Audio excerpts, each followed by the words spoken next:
Salut à tous, ici Rex et bienvenue dans ce second épisode des Archives Régaliennes. Cette fois-ci, nous allons nous intéresser à un illustrateur qui n'est pas des moindres, nous allons nous intéresser à Trevor Henderson.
Vous le connaissez sûrement grâce à ses œuvres les plus populaires, mais le connaissez-vous réellement?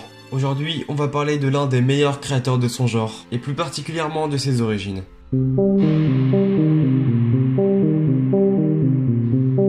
Trevor Henderson, c'est un illustrateur et écrivain qui est né le 11 avril 1986 à Toronto, au Canada. Voilà, il fallait que je le mette dans le script. La plupart des gens ont grandi avec les dessins animés, les jeux vidéo ou même la musique, mais Trevor, lui, a grandi avec les films d'horreur. Pauvre petit. Son père l'a initié à l'horreur dès son plus jeune âge, et avec le temps, ce qu'il voyait à l'écran commença à le fasciner. Oui, à 6 ans, il était déjà habitué à voir des gens décapités à la télé. Oh, génial! Il s'intéressa de très près à de centaines d'œuvres de fiction. Films, séries, romans, mangas, tout y passait. L'horreur était devenue l'un des terrains de jeu qui allait changer son avenir, et ça, il le comprenait déjà. Au fil des années, il acquéra de l'expérience dans l'art de faire peur. Il se lança donc dans une carrière d'illustrateur avec une seule idée en tête.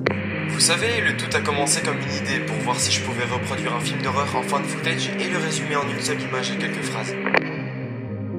Le found footage, c'est un style visuel qui nous met à la place de la caméra, dans lequel nous sommes en vue subjective. Dans un film par exemple, tout ce que nous voyons et ce que nous entendons est impacté par les mouvements du personnage. Quelques exemples notables comme Cloverfield ou le projet Blair Witch sont assez connus du public. Mais le found footage peut aussi être un style adopté pour donner un effet plus terrifiant à certaines photos prises à la va-vite. Et bien sûr, certains utilisent ce point de vue de caméra pour ajouter des éléments sur une photo afin de lui donner quelque chose d'oppressant comme là, ça fait peur. J'aime bien! Le 17 mai 2018, Henderson sortit un petit livre, Bad Things Coming, un recueil de 4 histoires d'horreur courtes, illustrées par des dessins d'un style proche de celui de Fouan no Tane. C'était l'un des mangas favoris d'Henderson. Son second livre aussi fut sorti dans la même période que le précédent, Odd Nights in Empty Rooms, cette fois-ci simplement constitué de dessins, rendant hommage au travail de Stephen Gammell, lui aussi connu pour ses illustrations mêlant rêve et cauchemar, ainsi que pour sa série de livres Scary Stories to Tell in the Dark.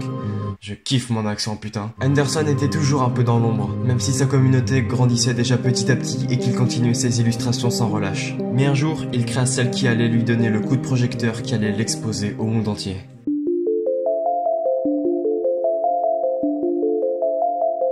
Le 28 août, l'illustrateur canadien poste une nouvelle création parmi d'autres. Son nom, Siren Head. Inspiré par la célèbre creepypasta du Slenderman, c'est un monstre d'environ 12 mètres qui se camoufle dans des endroits peu fréquentés ou à basse population grâce à son apparence de poteau téléphonique. Si un humain seul l'approche, il courra vers celui-ci tout en émettant un bruit de sirène et le dévorera vivant, avant de changer d'endroit où il restera de nouveau immobile, toujours à l'affût des proies les plus vulnérables. Ouais. Le 8 octobre 2018, sur le site itch.io, un modérateur a lancé un concours de développement de jeux vidéo d'horreur avec un seul critère, que le jeu ait un visuel similaire à ceux de la PlayStation 1. Un petit studio de développement au nom de Modus Interactive y participe et produit le jeu Siren Head le 31 octobre, se basant sur la créature du même nom. Celui-ci commence à devenir de plus en plus populaire et de nombreux youtubeurs anglophones testent le jeu, faisant de la lumière sur la créature originale d'Henderson. Celle-ci prend aussi une place sur d'autres plateformes comme sur TikTok avec une vidéo détournée de nombreuses fois, ou un mode intégrant le monstre comme ennemi dans le jeu vidéo Fallout 4. Après Siren Head, d'autres cryptides réalisés par Henderson tracent leur route vers la popularité, notamment Cartoon Cat, Cartoon Dog, Long Horse, Big Charlie, Breaking News, Birdwatcher et j'en passe. Ce qui est sûr, c'est que chacune de ces créatures ne cesse de fasciner la communauté de Trevor Henderson, toujours aussi passionné par son travail.